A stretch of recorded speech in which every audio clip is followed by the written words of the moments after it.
네, 두 번째 시간입니다. 우리 인간 행동과 인간 발달에 대해서 같이 함께 학습해 보도록 하겠습니다. 자, 먼저 인간 행동 이해에 대해서 우리가 이야기해 보도록 하죠.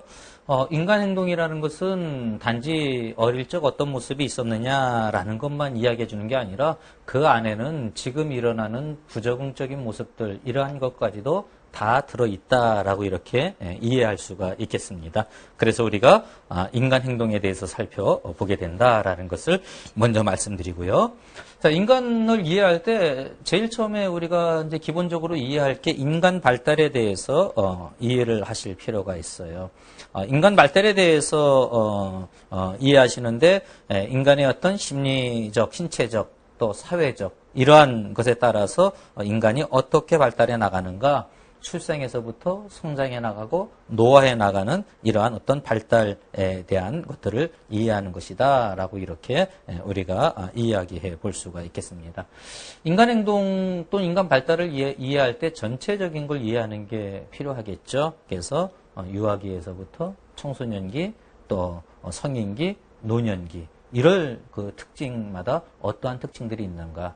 유아기의 어떤 대상 영속성이라는 그러한 문제라고 할지, 또 아동기에는 유쾌한 정서를 갖는 이러한 모습이랄지, 그리고 청소년기를 뭐 흔히 질풍노동기, 뭐 이렇게 노도기 이렇게 이야기하는데 그러한 특성이라 그럴지, 또 성인기는 어떤 높은 생산성을 나타내는 시기, 또 노년기는 자기를 전체적으로 통합해야 하는 그러한 시기, 이러한 시기들이다라고 이렇게 우리가 이야기해 볼 수 있겠죠. 이러한 인간들을 이해하기 위해서 이제 인간의 성격을 보게 되는데요. 성격이라는 것은 인간이 어떠한 특질, 어떠한 모습을 나타내느냐라는 것들, 이러한 것들을 보여주고 있다라고 이렇게 이야기할 수가 있고요. 이제 성격 이론 하나하나 살펴보면서 것들을 보게 되겠습니다. 이제 중요한 것은 이상 행동을 이제 주로 보게 되어져요. 인간을 볼 때 이상 행동. 사회복지라는 것이 결국은 물론 사회복지를 거시적으로 크게 봤을 때에는 모든 사회 구성원에 대한 것을 다루기 때문에 거시적으로 볼 필요가 있습니다. 그런 관점을 가져야 돼요. 그럼에도 불구하고 일단은 문제가 있는 사람들에게 먼저 그들의 문제를 해결하거나 그들의 욕구를 해결해주는, 충족해주는 이러한 것이 사회복지의 주요 과업이 된다라고 이렇게 이야기할 수 있지요.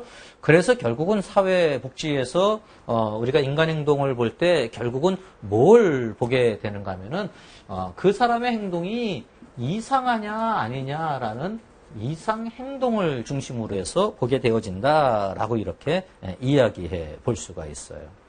자, 그런데 이 어떤 그 사실은 정상적이냐 이상적이냐라고 보는 것 그렇게 이 추천할 만한 그런 방법은 아니에요. 그럼에도 불구하고 어떤 기준에 의해서 구별을 해낼 필요가 있기 때문에 여러 가지 이제 이상 행동을 어떻게 보느냐라는 이러한 관점들을 우리가 보게 되어지는데요.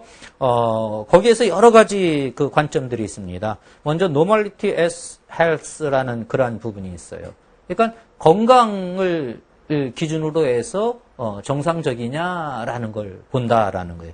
건강을 기준으로 정상적이냐, 그러니까 건강하면 정상적이다, 건강하지 않으면 어떻다고 보는 거예요. 이상하다라고 이렇게 보는 게 이 건강을 중심으로 보는 정상성, 이렇게 이야기해 볼 수가 있고요.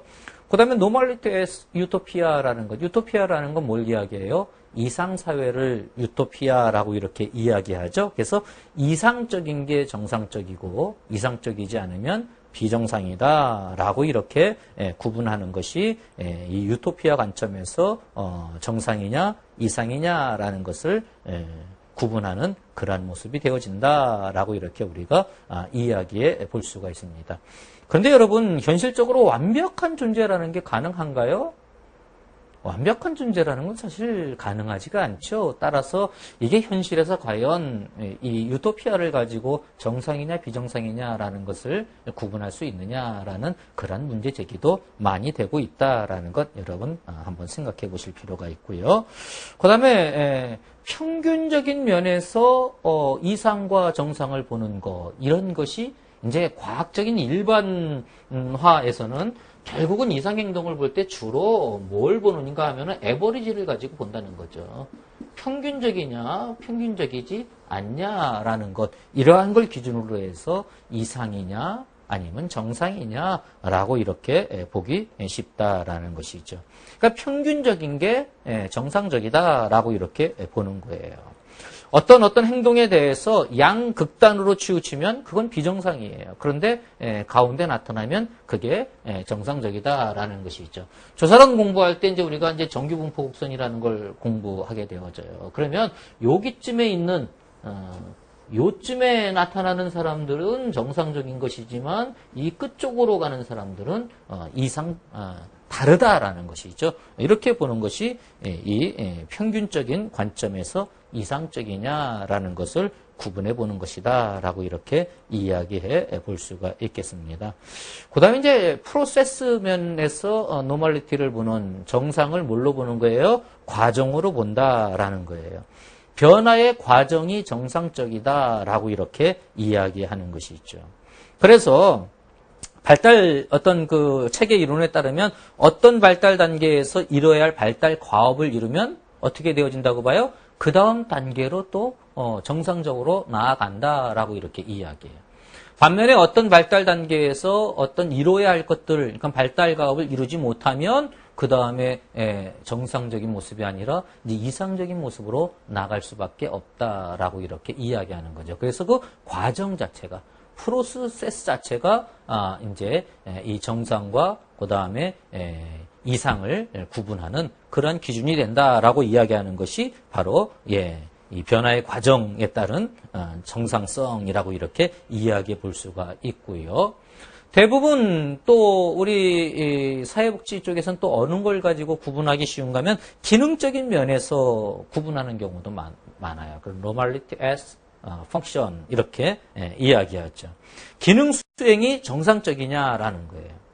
어떤 사람이 약간의 신체적 고통이 있더라도 생산 활동에 어떤 참여하는 데 있어서 커다란 장애가 없고 일상생활에 지장이 없으면 그런 약간의 어떤 고통이 있다 하더라도 그걸 비정상이라고 볼 필요가 없다라는 것이죠.